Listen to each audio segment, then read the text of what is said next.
Hello and welcome back to the channel. Today we'll be doing an unboxing of the Thinkware Arc Dashcam. Let's see here. If you purchased it brand new, you'll see that there's going to be two seals. The first one is here, and on the other side there's another one there. I've broken it just to make sure everything was appropriate inside the box. Alright, so let's go ahead and get this open.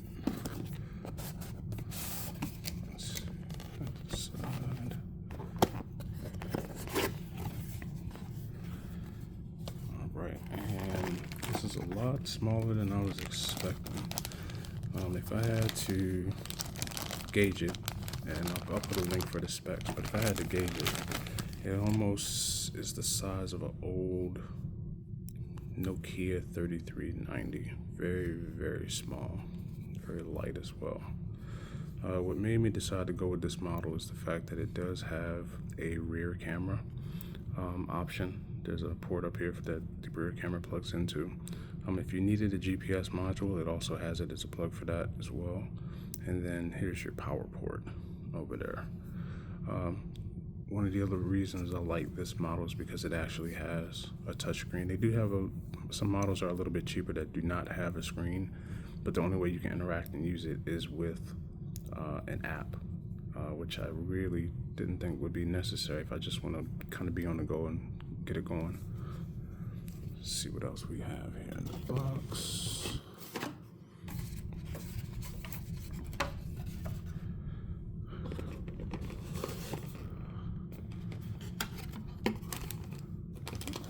Alright, so we have this is going to be for the front windshield mount, your typical double-sided tape.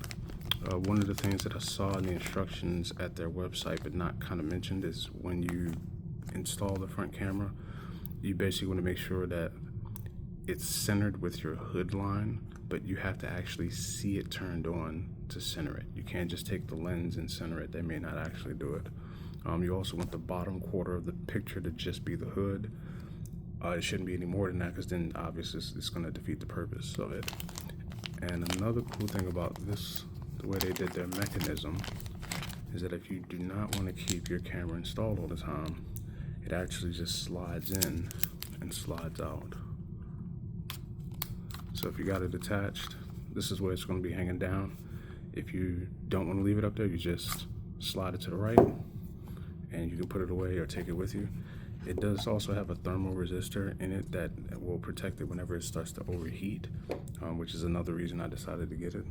But if you don't leave it sitting in your car, you may not have to worry about that. And this is the added GPS module, as we can see. 3M double-sided tape. Not exactly sure if I'm going to be using this. I'll wait before installing it, but it has to be installed on your window, usually on the windshield anyway. So if it's something you decide you want to install later on, you can. You don't have to install it at the same time that you install the camera. And next, and here is our rear camera.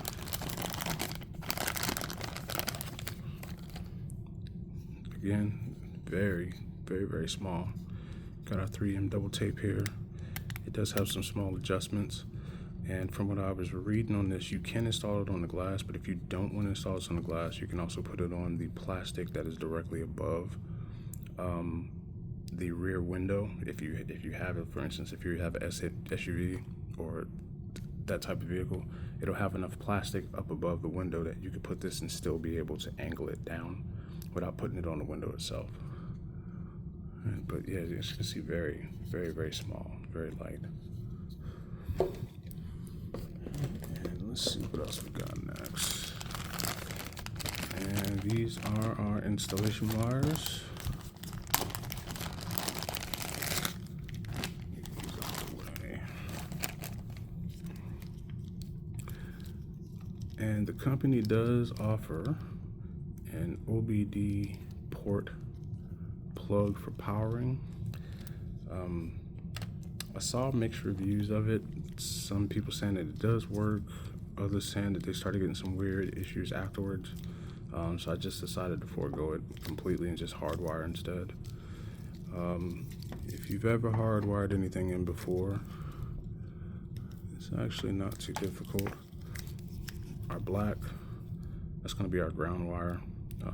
Any bolt that's close to the fuse box, you can take this and install it, screw it down, give it a nice snug fit. The yellow is accessory. That's going to be used to activate a turn on device.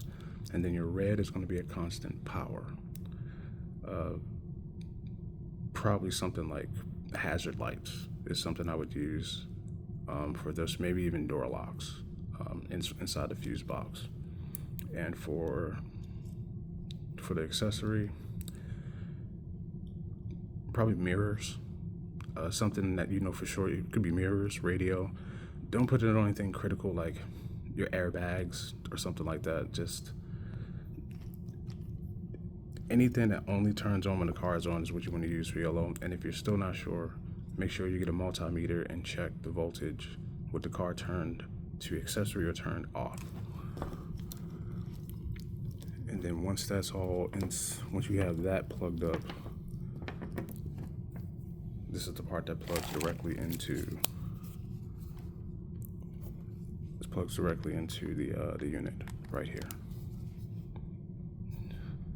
And it is a fairly decent. It's a fairly long cable, so you will have some excess, and you'll probably want to install the excess so the excess is at the bottom instead of trying to stuff all this into your headliner.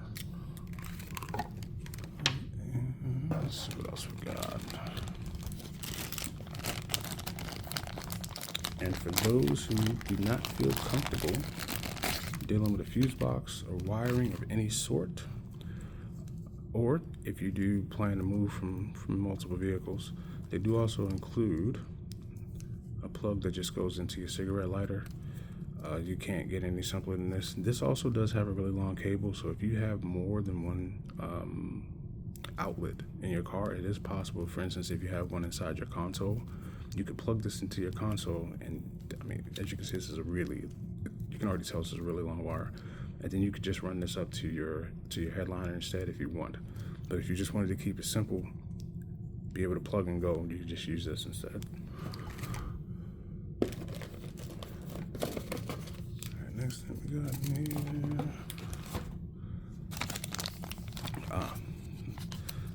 Gave a little plastic tool so you can tuck the wire away into the headliner, into the thin spaces. A quick note about where you tuck the wire.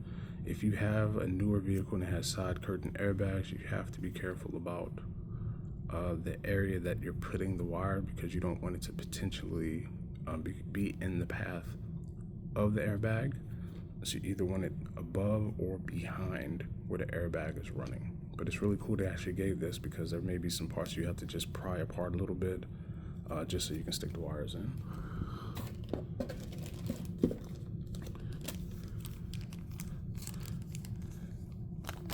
And these look like wire looms. Well, not wire looms, but wire hooks.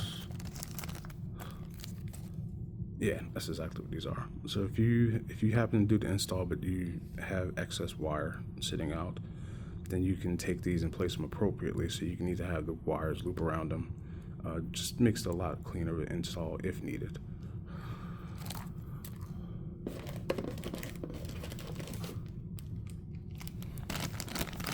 And finally,